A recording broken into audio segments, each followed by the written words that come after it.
minimiser à une simple action judiciaire, sinon on serait seulement qu'un groupe de défense. On a vraiment l'intention de proposer une voie additionnelle et différente pour les producteurs et la pression, comme je le disais, sera également médiatique et aussi politique, choses qui ont déjà été entamées. Mais d'expérience, il n'y a rien de mieux pour faire bouger un gouvernement qu'un gain de cause en justice, parce qu'à ce moment-là, ils n'ont pas le choix de réagir pour s'adapter d'une façon ou d'une autre. Et donc, oui, l'objectif principal, c'est le bris du monopole, le retour de la liberté d'association en agriculture par des moyens judiciaires, oui, mais également médiatiques et politiques.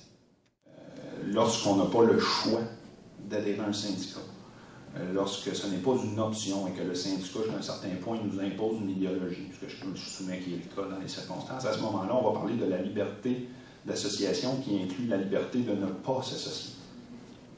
Et que autant c'est une liberté fondamentale pour un citoyen de pouvoir s'associer avec des gens qui ont des intérêts communs, autant c'est son droit fondamental de ne pas être forcé à s'associer à une idéologie alors qu'il n'a pas d'autre option.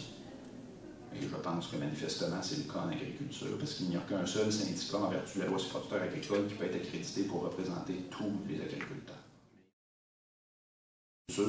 Par la force des choses et par la force que le monopole a acquis avec toutes ces années de représentation exclusive, c'est rare d'avoir un dossier d'agriculture qui ne se rend pas jusqu'en cour d'appel, sinon en cour suprême. Normalement, il faut être prêt à aller jusque-là. Et nos gens sont prêts à aller jusque-là. Notre objectif, c'est la transparence. C'est la démocratie, c'est la liberté, c'est le respect de la dignité des gens qui, à mon avis, passent par un vote secret pour éviter des pressions indues ou tout autre motif qui pourrait porter les gens à peut-être ne pas voter selon leur idée première. Ce ne sont là que de maigres exemples de tous les avantages qu'il y aurait à avoir ce que je qualifierais d'une concurrence syndicale. Déjà des choses qui ont été faites. Par contre, je pense qu'il est trop tôt pour ces questions-là parce qu'on est en pleine structuration. Mais je peux vous dire que le mémoire qui a été déposé avec la CAPERM fait de nombreuses recommandations visant à préserver les acquis en libéralisant le marché ou des choses. Ça revient toujours à la liberté du citoyen et à la responsabilisation du producteur, je vous dirais.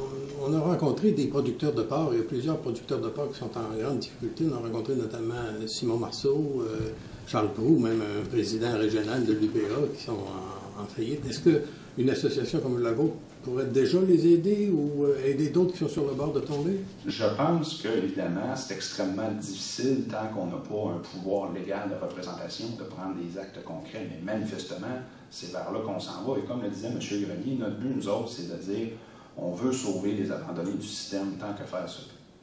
Ces gens-là qui se voient, écoutez, on parle, si je me souviens bien, la dernière fois je l'ai lu, on parlait de 400 fermes porcines au Québec qui étaient carrément là, sur le bord de la faillite.